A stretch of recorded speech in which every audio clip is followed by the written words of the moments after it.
الرحمن الرحیم۔ السلام علیکم میرے مسلمان بھائیوں، بہنوں، بیٹیوں، بزرگوں۔ میں نے اپنی بیٹیوں سے وعدہ کیا ہوا تھا کہ ہر منگل کے روز جو ہے وہ خواتین کے لیے خاص درس ہوگا، کیونکہ رحمت کونین صلی اللہ علیہ وسلم کا بھی معمول مبارک تھا کہ آپ نے ایک دن خواتین کے لیے جو ہے وہ فکس کیا ہوا تھا، لیکن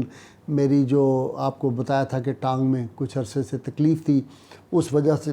کچھ یہ شیڈول جو ہے وہ ہمارا اپسٹ ہو گیا۔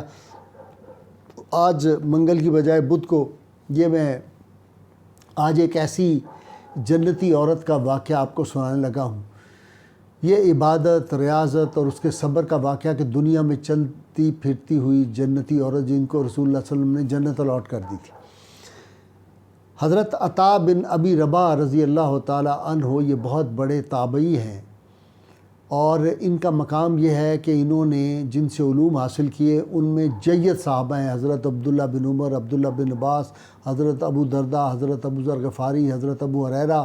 سیدہ عائشہ صدیقہ طیبہ طاہرہ ام المومنین، ان سے انہوں نے علوم حاصل کیے۔ اور پھر ان کے شاگردوں میں آپ سن کے حیران ہوں گے، امام اعظم ابو حنیفہ جیسے لوگ، امام اوزاعی جیسے، امام اعمش جیسے جو لوگ تھے، بڑے بڑے لوگ، وہ ان کے شاگردوں میں ہیں، اور ایک لمبی تھے۔ تو یہ حضرت عطا بن رباح رضی اللہ تعالیٰ عنہ کہتے ہیں میں ایک دن حضرت عبداللہ بن عباس رسول اللہ صلی اللہ علیہ وسلم کے فرسٹ کزن جو تھے ان کے ساتھ، کہتے ہیں میں کھڑا تھا تو سامنے سے ایک حبشی غلام عورت، جس اس زمانے میں ان کو باندی کہتے تھے، ایک خادمہ جو تھی وہ گزری۔ تو کہتے ہیں کہ مجھے حضرت عبداللہ بن عباس نے فرمایا کہ عطا میں تمہیں ایک جنتی عورت دکھاؤں، ایک جنتی عورت کا بتاؤں؟ تو کہتے ہیں میں بہت خوش ہوا اور میں نے عرض کیا حضور ضرور دکھائیں۔ انہوں نے فرمایا یہ عورت جس کے بارے میں تمہیں بتاؤں گا یہ اپنے وفات کے بعد جنت میں جائے گی۔ تو کہتے ہیں کہ میں نے عرض کیا، حضرت عطا بن ابی رباح رضی اللہ تعالیٰ عنہ کہتے ہیں کہ میں نے عرض کیا کہ حضور مجھے ضرور دکھائیں۔ تو کہتے ہیں کہ آپ نے اس بوڑھی جو کالی رنگت والی عورت تھی حبشی خادمہ، اس کی طرف اشارہ کیا، اور آپ نے فرمایا کہ یہ عورت جو ہے اپنے وصال کے بعد جنت میں جائے گی۔ تو حضرت عطا کہتے ہیں میں نے پوچھا جناب یہ آپ کو کیسے پتہ چلا کہ عورت جو ہے جنتی اور جنت میں جائے گی؟ انہوں نے کہا ایک دفعہ میں رحمت کونین صلی اللہ علیہ وسلم کے پاس بیٹھا تھا تو یہ عورت آپ کی خدمت اقدس میں حاضر ہوئی تھی، اور اس نے حاضر ہو کے عرض کیا یا رسول اللہ صلی اللہ علیہ وسلم مجھے مرگی کا مرض ہے، مجھے مرگی کے دورے پڑتے ہیں، اور جب میں بے ہوش ہو جاتی ہوں مجھے دورہ پڑتا ہے تو میرے اپنے بچے خوفزدہ ہو جاتے ہیں، ڈر جاتے ہیں، اور باقی لوگ میرا مذاق اڑاتے ہیں،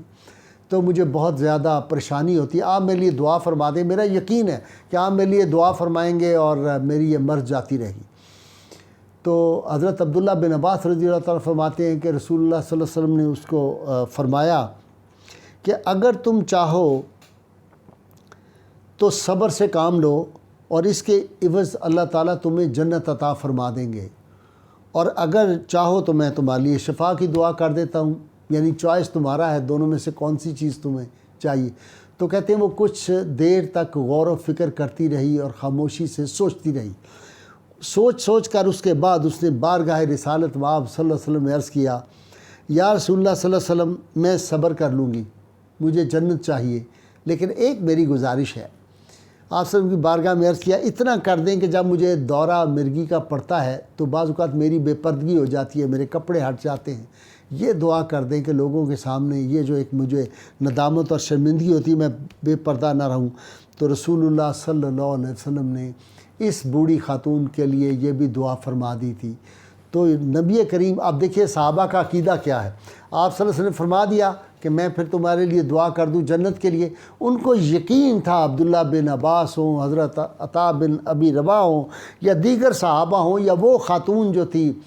صحابیہ، ان کو یقین تھا کہ اللہ کے محبوب صلی اللہ علیہ وسلم جس کو چاہیں، جس کے لیے دعا فرما دے اس کو جنت ملے گی۔ اس طرح کے کتنے، حضرت ربیہ کا جو واقعہ ہے کتنا مشہور ہے، حضرت ہمارا کا واقعہ جو ہے وہ کتنا مشہور ہے کہ یا رسول اللہ میں جنت میں آپ کے ساتھ ہوں۔ تو آپ صلی اللہ علیہ وسلم جو تھے وہ جنت کے مالک تھے، جس کو چاہتے تھے آپ جنت عطا کر دیتے تھے۔ یہ صحابہ کرام کا عقیدہ ہے۔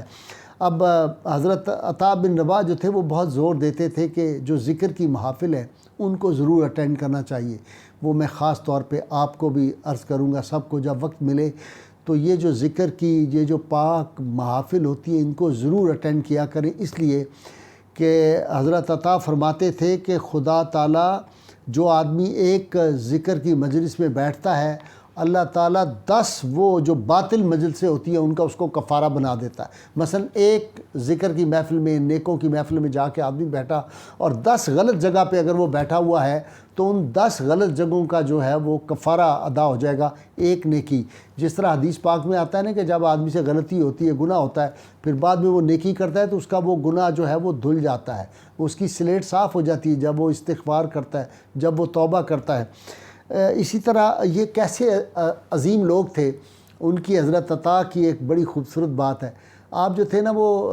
کم آمیز تھے اور بڑی دل آویز شخصیت کے مالک تھے، اور بادشاہوں کی محفلوں میں بھی نہیں جاتے تھے، کوئی دولت دنیا سے ان کو کوئی محبت نہیں تھی، کوئی چاہت دنیا کی نہیں تھی، بس وہ اپنے درویشی سادہ، ان کی بہت ہی سادہ زندگی انہوں نے گزاری۔ تو بعض لوگ ان کی زیارت کے لیے آتے تھے تو آپ اندر سے بیٹھے ہوئے پوچھا کرتے تھے کہ بھائی کون ہے باہر؟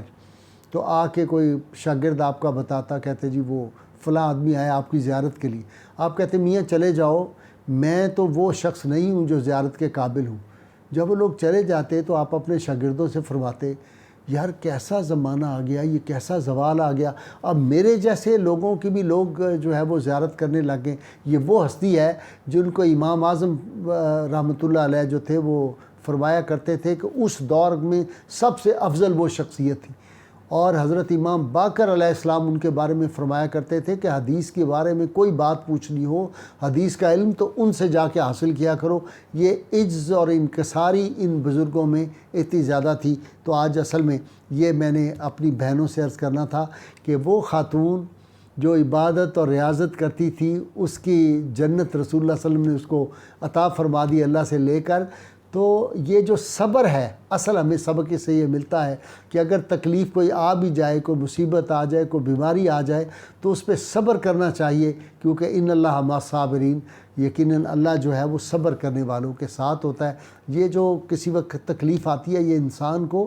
بڑے درجات عطا کرتی ہے، اور اس کی بڑی جو گناہ ہوتے ہیں وہ معاف ہو جاتے ہیں۔ اللہ کریم میرا اور آپ کا حامی و ناصر ہو، نعرہ لگاتے رہا کریں۔ اللہ تعالیٰ یہ جو مصیبتیں آئی ہیں ان کو ہم سے ان نیک ہستیوں کے صدقے اور اپنے محبوب کریم صلی اللہ علیہ وسلم کے دور فرمائے۔ پاکستان کا مطلب کیا؟ لا الہ الا اللہ محمد رسول اللہ صلی اللہ علیہ وآلہ وسلم۔